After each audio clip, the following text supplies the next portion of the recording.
Good morning, guys. It's nice and bright and early out here in good old Kearns. And we are out here out at the Maile flip. It started off as us helping with the exterior. Kind of switch the camera around here and show you guys here. This is the exterior now. Looks so much better than it did before.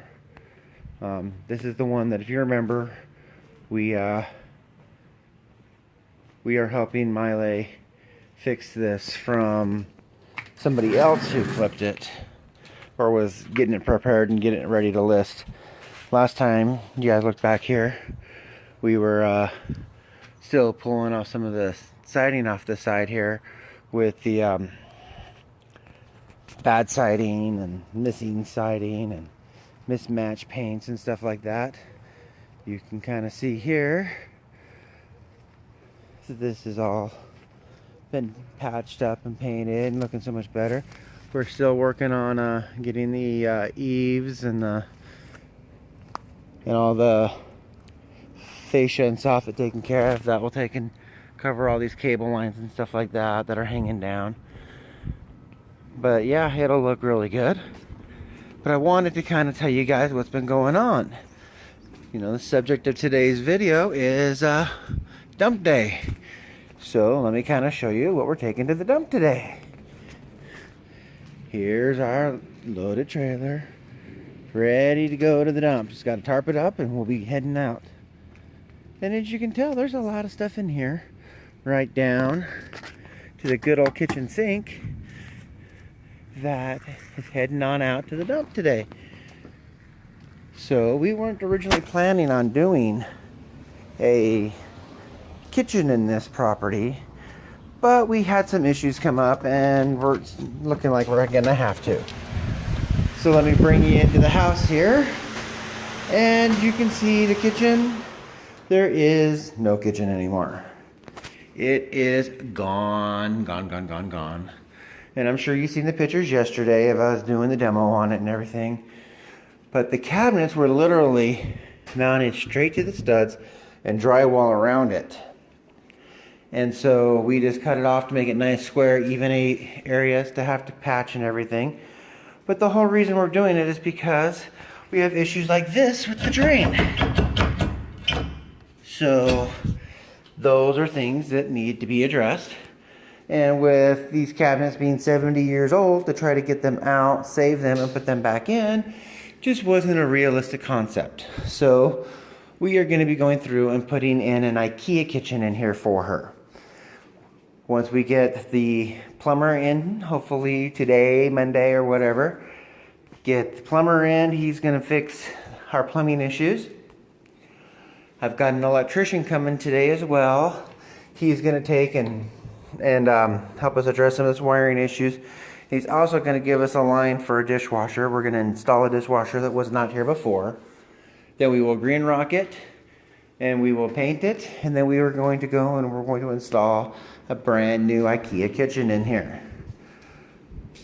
The area will be just fine with an IKEA kitchen. It'll look super hot.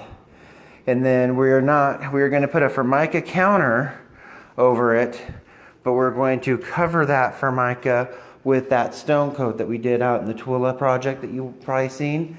And we'll probably do a live when we're doing the stone coat on that, so you can kind of see how that process works.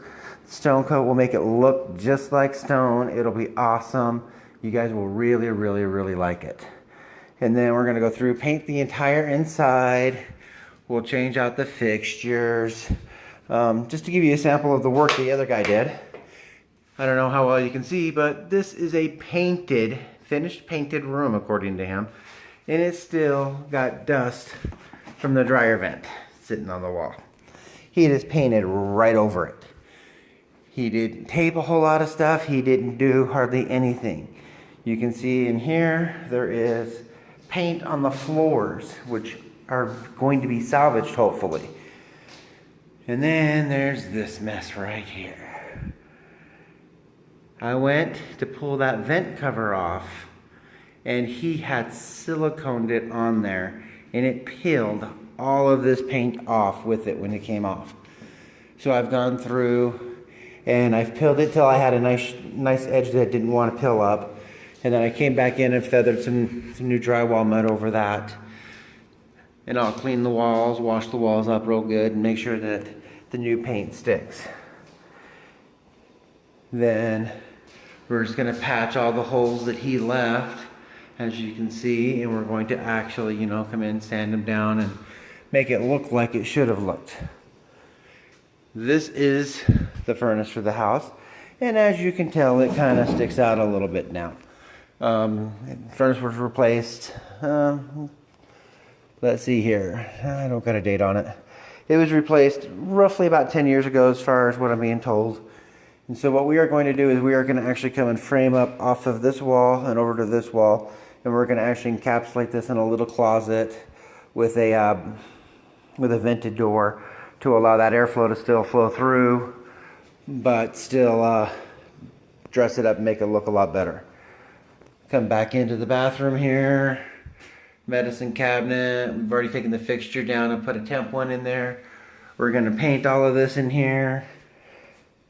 The guy who did this originally, he just painted without taping the doors. He painted right over the electrical plugs and covers. I mean, he didn't even pull the covers off. I mean, just really, really kind of lazy work there. We're going through, we're patching all these holes up. And we're gonna go through and medicine cabinet here. We'll go through, patch all of this up, and make this look just like $1 million. Or at least, you know, a $250,000 home here in the area.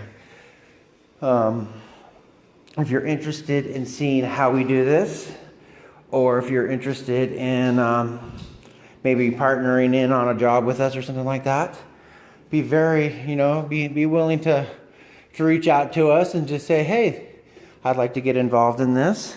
And happy to kind of either get you involved, get you started, help you out, or maybe, you know, depending on what your circumstance is, maybe you don't want to do all this work, but you'd still kind of like to see some of those HD TV kind of, you know, flip this house type stuff, and you see the kind of money that they can potentially make.